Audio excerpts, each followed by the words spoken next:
got Nightmare Files. I posted a poll on the next video y'all want me to do.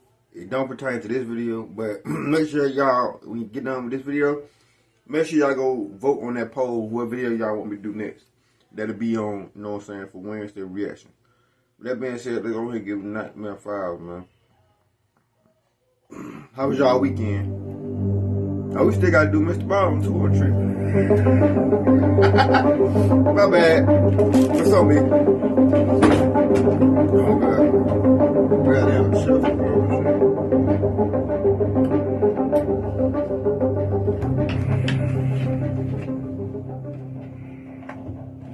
Hi, my name is George, and I work as a police officer for the Shenandoah County Emergency Communications Center in Strasburg, Virginia.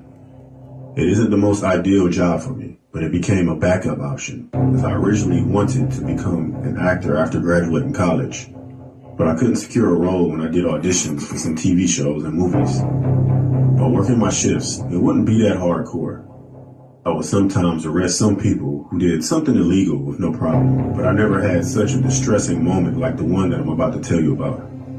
One night last December, when it was close to midnight, the center received a 911 call about a woman who was allegedly acting erratically and damaging property at the Ramada at the Wyndham Hotel. I was the one who was sent out to go and find this woman. I arrived at the scene, which was in a parking lot, and I saw a woman with her bare feet holding something that did not look like it belonged to her in her hand. I had to guess that it was that woman who we got a call about. I was telling her to come over here to where I was, and I also told her that she was safe. She was acting pretty crazy, to say the least. The woman then asked me that if I was going to take her to jail. Before I could even answer her question, she started to grab me, and I was trying to get a hold of her, but she managed to escape and she was running away from me. I then pulled my taser out. When I was chasing her, I lost sight of her for a moment. I saw her again as she came from behind a dumpster. I kept running after her, but now I was running slower and out of breath because I was out of shape. I'm overweight. Now I was back to where my car was as the woman went back to that area. I'm overweight. The woman then appeared again. This time, she was coming at me. I told her to get back and to stop, and also said that I didn't want to shoot her. But she wouldn't budge, and she started swatting her hands at me. I got my taser out again, deployed it, but it didn't work. I deployed it the second time, and it was the same results. As the ensuring confrontation was still going on, the woman grabbed my radio receiver, and I fell to the asphalt. The woman also fell down. As she got up, I saw her pants fell down, which showed her underwear. She had doo-doo stains. She was still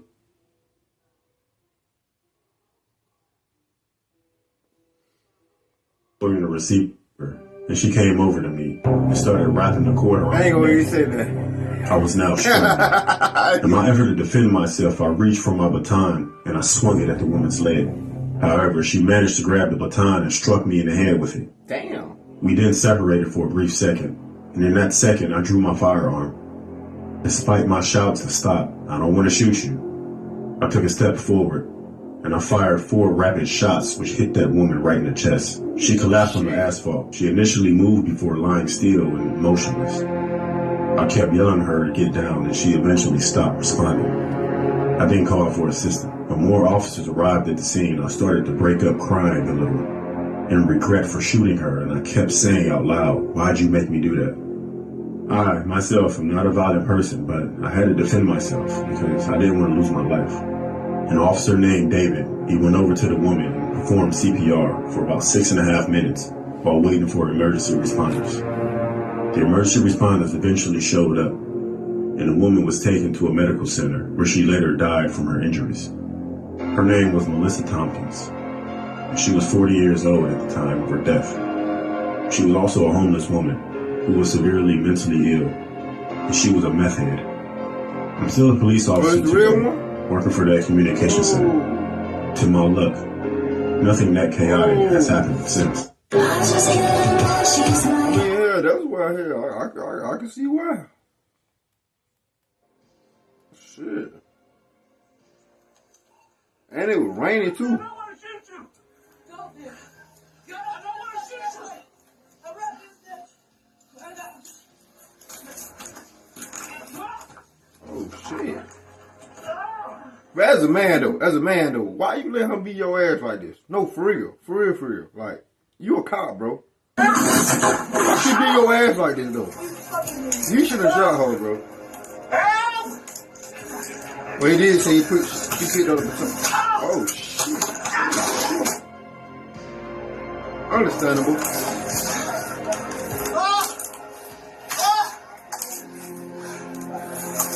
Stay down, bro. Get out! Damn. Stop! Get out! Get out! Get out! Get out! Y'all gotta be smart about the shit y'all do when it comes to cops, bro. Oh! Oh, why did you do that? Why did you do that? That's crazy. I gotta watch what y'all be doing. I ain't gonna lie. On April 16th, 2022, me, my sister, and my mother called the police because my 75-year-old grandmother, who had dementia, was experiencing a mental breakdown. I've never seen her have that sort of breakdown before, until that day. I've seen her go crazy before, but it never went to full-on mental breakdown. None of us were nurses, therapists, or psychologists, so our best option was to call 911. A police officer arrived at around 6:45 p.m. All of us were already waiting right at the front door. He stepped to the entrance, and we heard him say through the front door, "Police department, can you guys step out for me?" Told the officer to be careful.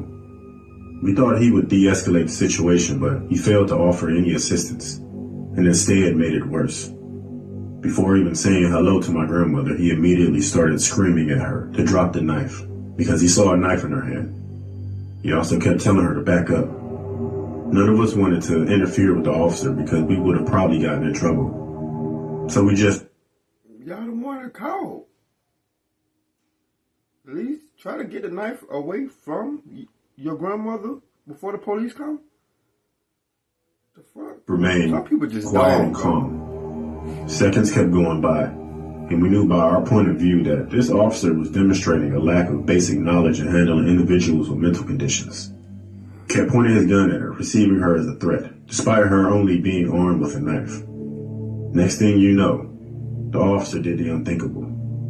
We saw him shoot her twice, and we heard her body fall to the ground from outside the house. All of us started to lose it. We were crying and screaming, and other officers arrived within seconds, and right away started to perform CPR on her.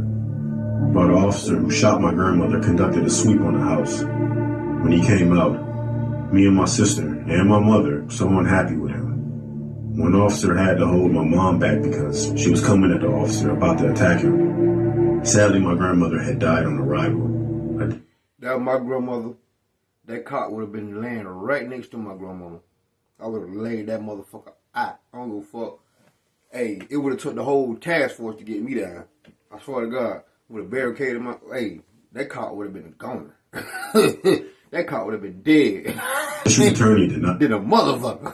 charge the officer who But shot your my ass would have been grandmother. gone. To make matters even Outta worse, here. he returned to work 2 months later, and this infuriated my whole family. A cop ain't nothing but a motherfucker with a badge in the name. That's all it is. It's just a regular person, bro. That's all it is. He just got a badge. That's all that is. Anybody can get We dropped. subsequently filed a lawsuit against the city, and a settlement of $3 million was later reached between my family and the other party. That ain't shit. Almost 3 years have gone by since the incident, and I think about it every day. I never forget seeing the grimacing sight of that officer shooting and killing my grandmother. I hope he burns in hell. The name of this officer was Jared Cosper, and I'll never forget him. I mean, honestly, through retrospect, y'all did call the police, though. I mean, y'all did call them. I mean, y'all don't know how to handle, you know what I'm saying, that. So, what make you think they know how to handle that? Never call the police. The police don't know how to deal with mental illness. Hell, they barely know how to deal with fucking ego. You fucking get smart with them, they gonna take you to jail. That was the main reason half of the percent of the time I got locked up. Because I got smart with the motherfuckers and they locked me up. Damn sure my last time, 2 years ago, 3 years ago, 2 years ago. That's the main reason.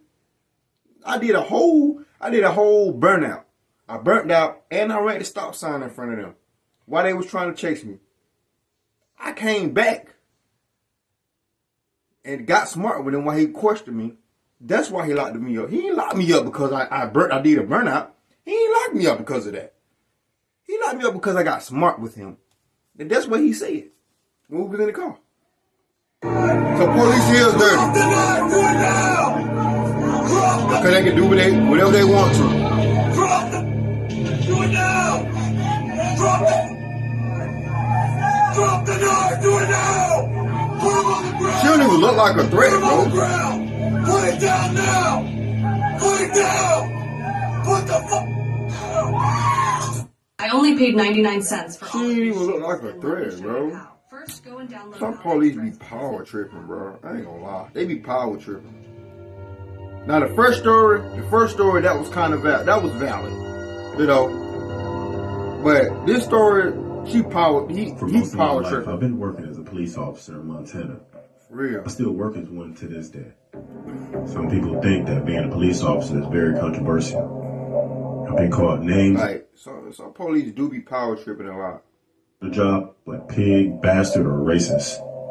In 2020, it was very hard to be a police officer due to the Black Lives Matter movement riots, and the protesters having signs up that say ACAB, which stands for All Cops Are Bastards. Now it's cooled down a lot. I never wanted to work as one. It's not a matter of wanting to have this job, it's a matter of needing it. There were times where I wanted to quit, but one moment almost made me want to kill myself. One night in April of 2014, I pulled over a car because it was swerving around, and it gave me the impression that the driver was drunk and it nearly hit the police car and almost knocked it off the roadway. I was not having it, and I was very pissed. So I got out of the police car and I walked up to the driver's window, while other officers stayed in the car. I saw that there were 4 people in a red sedan. I shouted at all of them to put their hands up. They obeyed. But the driver was shaking his hands as he had his hands up in the air. I asked him who he In was this situation, you gotta know what to do and what not to do. and No telling what's why he was going on. panicking. The driver said his name was Richard. It took me a few seconds to realize that this was a guy named Richard Ramirez, who was a suspect in the robbery and shooting the previous night. Richard I did Ramirez. dispatch for more backup. After I did this, I saw Richard reach for something in his pocket. So I pulled out my gun and I commanded him to put his hands up, or I'll shoot him. He took what I assumed was a gun out of his pocket, but before he revealed it, I fired shots at him and the bullets hit him. He was still... I ain't gonna count. Police are fucking cowards, bro. Now the first story is valid. It's valid as fuck. You know, you getting your ass beat, you by yourself, and it's raining. Anybody possibly get their ass beat or killed while it's raining. These last 2 stories just show how fucking pussy and coward the police are. conscious, but It's barely. scary. I kept instructing everyone to put their hands up and get on the ground. I then dispatched that shots were fired. Richard. The other 2 people in the vehicle got out of the car, got on the ground, and put their hands behind their back. They were then placed in handcuffs and were put in the police car. A few minutes later, backup arrived. And when they arrived, I went to the driver's seat only to see Richard out and not breathing. I dug into his pocket, and it didn't feel like a gun. I took out what was in his pockets, and I saw that it was only meth, which Richard was trying to conceal.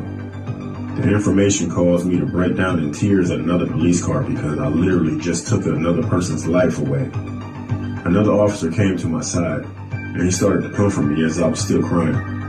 Following this incident, Richard's family filed a civil lawsuit against me for his death, and they claimed that shooting him was excessive use of force. It was.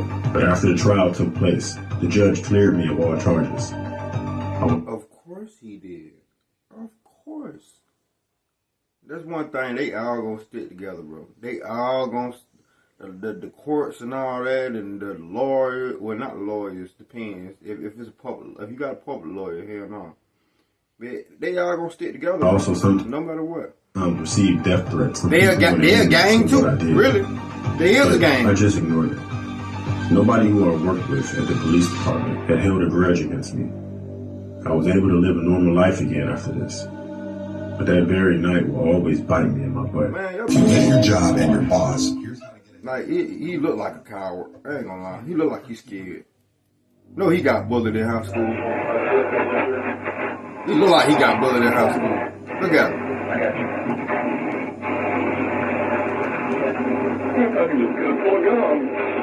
Oh, shut your bitch ass up. I don't want to hear that shit. I don't want to hear that nigga crying and shit, man. Fuck off, man.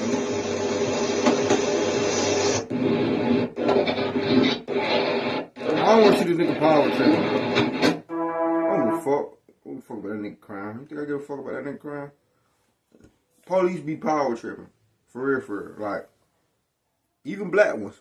Black police be power tripping too. And hell, I grew up school, you know what I'm saying? We going to church school, regular school. It's a black cop. Y'all remember that black cop from Menace to Society? It's a black dude just like his ass for real. Like, dead ass. Like, I used to hate that motherfucker too, boy. Ooh, I used to hate that son of a bitch, boy. I used to hate that motherfucker. He'll just start with you for no reason. Black cop, big, fat white cop. No. Big, fat, black cop. I'm tripping. He a black motherfucking cop. Power trip. I'm talking about off the power. I'm talking about heavy power trip. For those who stay in my whole town, y'all know who the fuck I'm talking about. Tilton, Georgia. That's all I'm gonna say. Y'all already know who I'm talking about. That being said, man, see you when I see y'all niggas.